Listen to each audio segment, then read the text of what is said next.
नमस्कार, मैं हूं आपके साथ पूर्वी राय। आइए बढ़ते हैं आज की खास खबरों की ओर।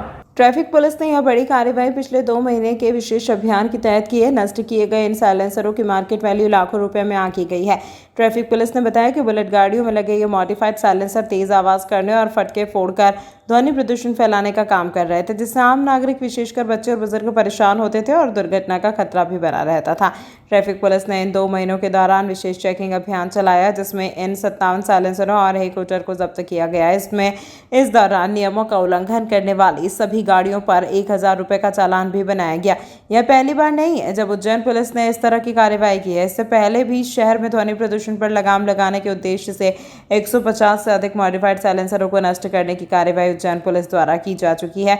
पुलिस ने शहर रहवासियों से अपील की है कि वे अपने वाहनों में किसी भी तरह का अवैध मॉडिफिकेशन न करें, अन्यथा आगे भी ऐसी कठोर कार्रवाई जारी रहेगी। कितनी कीमत के?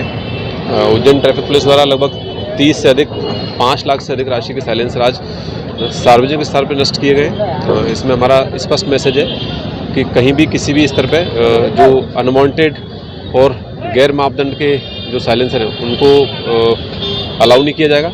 उनको निकलवा के गाड़ियों के चालान किए गए हैं और इसके बाद उनका नष्टीकरण किया गया है। सर, इसमें कितनी गाड़ियां पकड़ी थी और कहाँ के थाने की?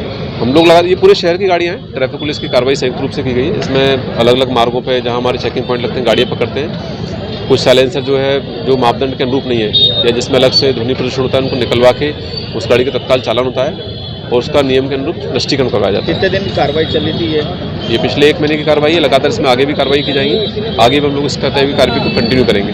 कुछ गाड़ियों पर चालानी कार्रवाई भी की है? लगभग सभी पे चालान है। जितनी गाड़ियां थी सभी पे चालानी कार्रवाई की गई है। चालान के बाद इनके साइलेंसर निकलवाए गए हैं, वो निकलवा के इनका नष्टीकरण किया गया है।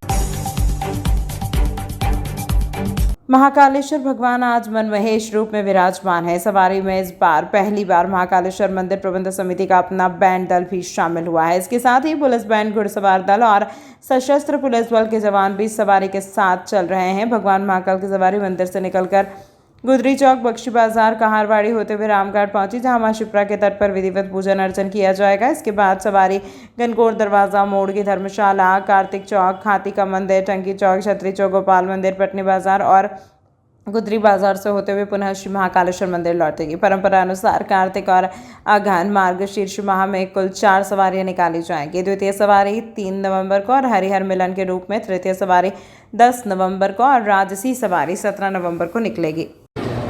परंपरा अनुसार कार्तिक मास में भगवान की सवारी निकलती है। उसी प्रकार आज कार्तिक मास का पहला सोमवार है तो भगवान की सवारी निकलेगी और मनमहेश रूप में भगवान पालकी में दर्शन देंगे। और पूरे कार्तिक मास में 4 सवारी निकलेगी। तो एक सवारी वैकुंठ चतुर्दशी पे निकलेगी जिसमें हर से हरि का मिलन होगा।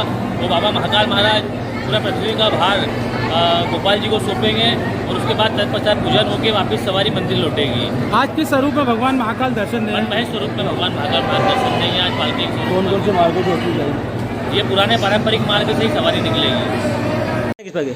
आज जय श्री महाकाल, आज कार्तिक मास की पहली सवारी बाबा महाकाल के नगर भ्रमण के लिए निकल चुकी है, जो कि अपने निर्धारित मार्ग रामघाट, गोपाल मंदिर होते हुए फिर पुनः मंदिर को पधारेगी। इस कार्तिक मास में लगातार जो 4 सवारी निकलेगी, पूरी 4 सवारी में बाबा महाकाल अपना स्वरूप का दर्शन देंगे पूरी नगर की जनता को। इसमें हरिहर मिलन के दिन रात्रि में 12 बजे बाबा महाकाल नगर भ्रमण को निकलेंगे, जो यहाँ पर महा उत्सव मनाया जाता है जी। इसमें बाबा महाकाल जो हर का रूप है, वो बाबा गोपाल मंदिर को हरि के रूप में अपना पृथ्वी का भार सौंपेंगे और इसमें पूरी शहर की जनता उत्सव के तौर पर इसे मनाएगी। आपका नाम? पंडित मोहित उपाध्याय, नन्नू।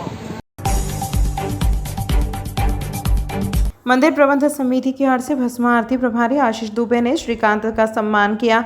श्रीकांत ने मंदिर की व्यवस्थाओं की प्रशंसा करते हुए देशवासियों की सुख समृद्धि एवं कल्याण की कामना की। आपको बता दें कि भस्म आरती में दर्शन के दौरान क्रिकेटर नंदी जी के समक्ष बैठकर बाबा महाकाल की भक्ति में लीन नजर आए। उज्जैन एमपीईबी के कर्मचारियों ने टावर चौक पर प्रदर्शन किया। कर्मचारियों ने अधीक्षण यंत्री एसई और पुलिस अधिकारियों के बीच हुए विवाद में दोषी पुलिस कर्मियों पर कार्रवाई की मांग की। घटना रविवार रात चिमनगंज मंडी गेट चौराहे की है, जब पुलिस चेकिंग के दौरान एमपीईबी के अधीक्षण यंत्री डीवी सिंह चौहान और पुलिस कर्मियों के बीच विवाद हो गया था। इसके बाद पुलिस ने एसई चौहान के खिलाफ एफआईआर दर्ज की।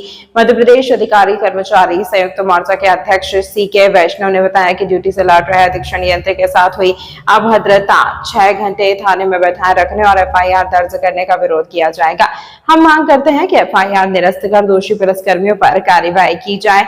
यदि मांगे नहीं मानी गई तो आंदोलन किया जाएगा और मुख्यमंत्री से मिलकर न्याय की मांग की जाएगी। परसों रात्रि में हमारे अधीक्षण यंत्री डीएस चौहान साहब के निरीक्षण करके लौट रहे थे। रात्रि में जो है पुलिस विभाग के अधिकारियों के द्वारा उनको रोका गया।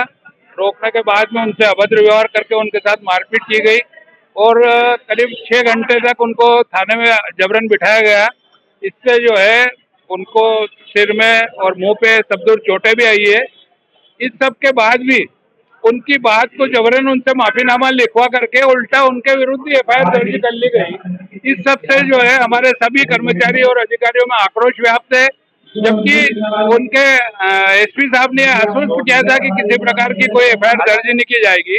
ना तो पुलिस विभाग के अधिकारियों को अभी तक निलंबित किया है, न ही एफआईआर निरस्त की गई है। ऐसी दशा में सारे बिजली के कर्मचारी और अभियंता ये मांग करते हैं कि उनको तत्काल निलंबित किया जाए, एफआईआर निरस्त की जाए और यदि ये कार्रवाई नहीं की जाती है, कल हमने शांतिपूर्वक उनको जाकर के आईजी साहब को निवेदन भी किया था, लेकिन ध्यानाकर्षण के बाद भी उनके द्वारा कोई कार्रवाई नहीं की गई। इसी से आंदोलित होकर के हमारे सभी कर्मचारी और अधिकारी यहाँ पर एकत्रित है। यदि हमारी बात को हम मुख्यमंत्री जी के ध्यानाकर्षण में लाना चाहते हैं, यदि शांतिपूर्वक हमारी मांगों का निराकरण नहीं होगा तो पूरे प्रदेश में उग्रव्यापी आंदोलन कर दिया जाए। जैसे कि अभी भाषण में बताया कि 24 घंटे बाद बता देंगे मुख्यमंत्री को। हमने कदापि नहीं कहा कि हम मुख्यमंत्री जी को बता देंगे। आप शब्दों को तोड़ रहे हैं। सही बात यह है कि हमने ये कहा है कि विद्युत मंडल के कर्मचारी भी बिजली की सेवा को निरंतर दीपावली पर बनाए रखने के कार्यों में लगे हुए थे और हमारी गाड़ी पर मध्य प्रदेश शासन भी लिखा हुआ था। ना ही उनको कोई ऐसी सूचना थी कि उस गाड़ी में कोई ड्रग्स जा रही है या शराब जा रही है।